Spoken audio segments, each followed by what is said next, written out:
Dear Edwards, I apologize in advance. You know I hate talking about my troubles, yet I'm afraid this letter will be one massive complaint. It's more than warranted, though. I'm a very gentle sort, not the type to get injured by just following the path I've set for myself, as a manual laborer or athlete might. In fact, I haven't endured a single wound since I was 12 years of age. You were there for that, do you remember? It was when I fell out of that tree and suffered a nasty cut, but no broken bones.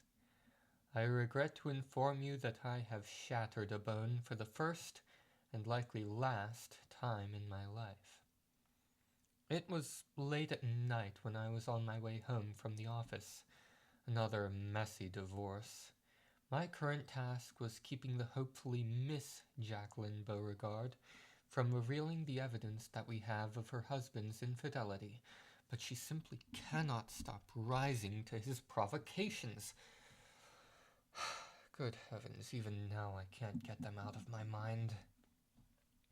As you can see, I was already thoroughly frazzled by the time I left my home.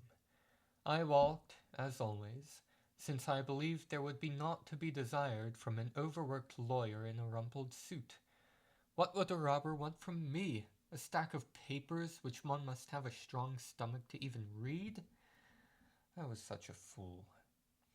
Those thugs took everything I had, and I do mean everything. Left no choice but to evade the police, rather than seek their help. For fear of a public indecency charge, I snuck back to my home in shame.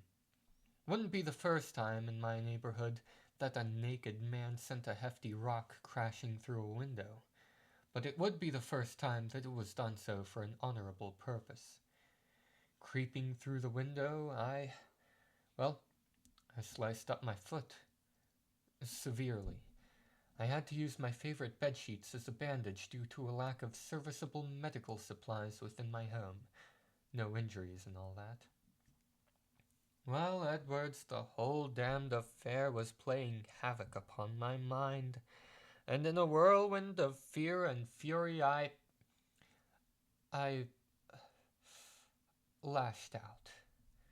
I threw a right jab without a second's wind-up, hoping to catch whatever demon of misfortune attached itself to me right between the eyes with a rapid attack before it could dodge or escape.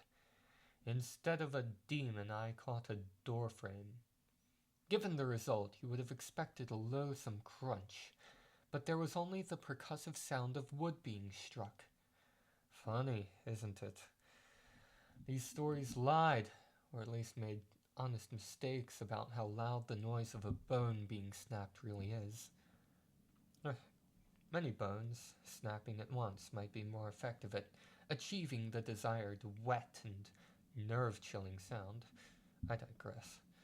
When I looked down at my hand, the knuckle of the ring finger was pushed back into the palm. I couldn't tell if it was the metacarpal or phalanges that were damaged, but I was certain that something was either very severely dislocated or broken. All the mental anguish which I was feeling dissipated, and I was left feeling utterly calm. It was a moment of true clarity, something only felt by those whose lives have been dramatically altered for a short or longer term. I considered going to a hospital, but turned down that option as I doubted any doctor would see my foolish self. Even if one did, I couldn't make myself presentable. I might be able to slide pants over my bloody foot, but there was simply no way to put on a shirt given my injury.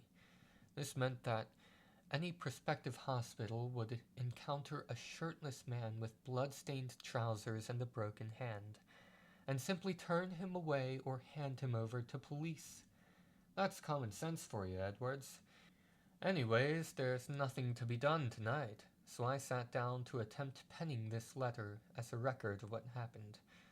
I am not even sure I will send this to you, Edwards, because while it is kind to be honest, I don't know if this letter will ever reach you. I hope it does. I had thought that pain would hound me for weeks after my injury, a seemingly eternal pursuer that could never lose my scent. I expected agony as if my hand were resting upon a crucible for the devil to roast as he pleases. I tell you, Edwards, despite the length of my letter detailing the living nightmare I have endured, I have not yet disclosed the true horror of this grievous wound, the thing which inspires me to write to you now.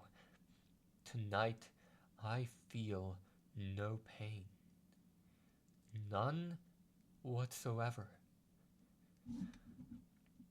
You said yourself that I've always been a fast healer. Even the cuts and bruises I sustained during the rougher moments of our shared childhood would vanish overnight. I wish with all my heart that I could call you a liar, Edwards. The broken bones that I suffered just earlier tonight are healing.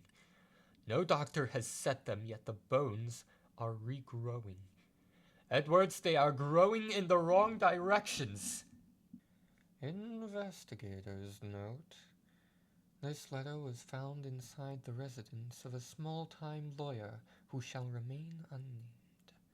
Alongside a clump of actively writhing flesh, penetrated from all directions by vaguely humanoid bones. The flesh has been taken into HH custody, but the bones are still growing, even now.